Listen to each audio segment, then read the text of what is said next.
तो फिर प्यार क्यों किया था आपने? शादी नहीं करनी थी तो मुझसे सपने क्यों दिखाए थे? तड़प कर गुंजन बोली। देखो गुंजन, समझने का प्रयास करो। प्यार हम दोनों ने किया था। प्यार के लिए केवल हम दोनों की रजामंदी चाहिए थी, मगर शादी एक सामाजिक रिश्ता है। शादी के लिए समाज की अनुमति भी चाहिए। शादी तो मुझे घर वालों के कहे अनुसार ही करनी होगी, यानी प्यार नहीं। आपने प्यार का नाटक खेला है मेरे साथ। मैं नहीं, केवल मेरा शरीर चाहिए था। क्यों? कहा था ना मुझसे कि कभी अकेला नहीं छोड़ेंगे। मैं तुम्हें अकेला कहाँ छोड़ रहा हूँ गुंजन। मैं तो अब भी तुमसे ही प्यार करता हूँ मेरी जान। यकीन मानो, हमारा यह प्यार हमेशा बना रहेगा। शादी भले ही उससे कर लूँ, मगर हम दोनों पहले की तरह ही मिलते रहेंगे। हमारा रिश्ता वैसे ही चलता रहेगा।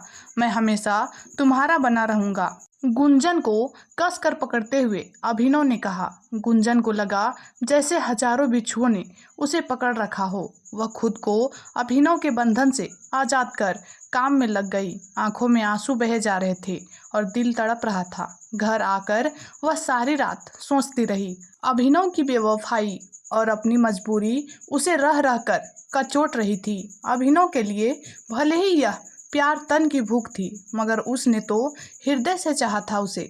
तभी तो अपना सब कुछ समर्पित कर दिया था।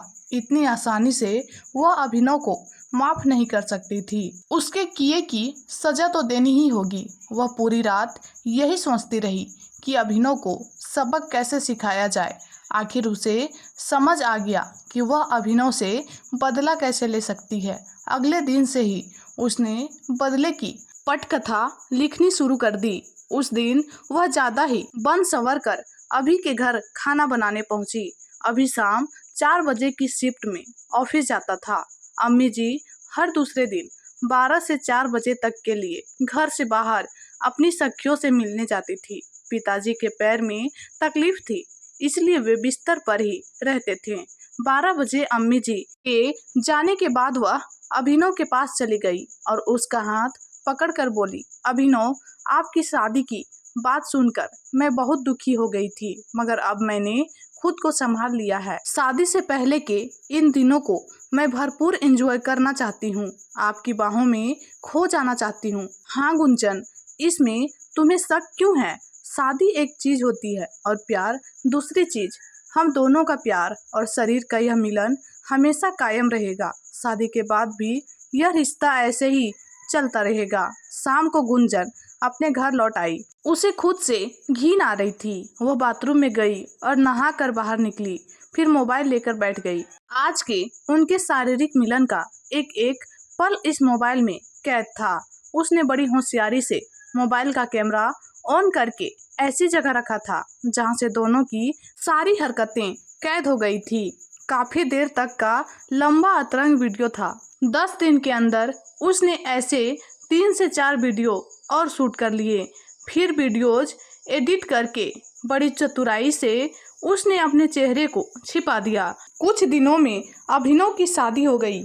8 से 10 दिनों के अंदर ही उसने अभिनव की पत्नी से दोस्ती कर ली और उसका मोबाइल नंबर ले लिया। अगले दिन उसने अम्मी जी को कह दिया कि उसकी मुंबई में जॉब लग गई है और अब काम पर नहीं आ पाएगी। उस दिन वह अभिनव से मिली भी नहीं और घर से चली गई। अगले दिन सुबह सुबह उसने अपने और अभिनव की 2 अतरंग वीडियो अभिनव की पत्नी को व्हाट्सएप कर दिए।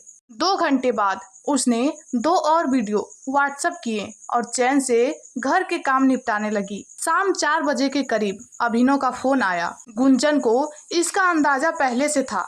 उसने मुस्कुराते हुए फोन उठाया तो सामने से अभिनव का रोता हुआ स्वर सुनाई दिया। गुंजन, तुमने यह क्या किया मेरे साथ? मेरी शादीशुदा जिंदगी की अभी ठीक से शुरुआत भी नहीं हुई थी और तुमने ये वीडियोज भेज दिए।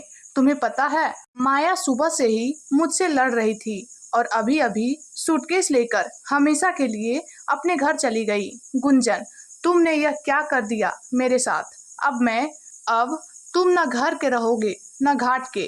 गुड बाय मिस्टर अभिनव, गुंजन ने कहा और फोन काट दिया।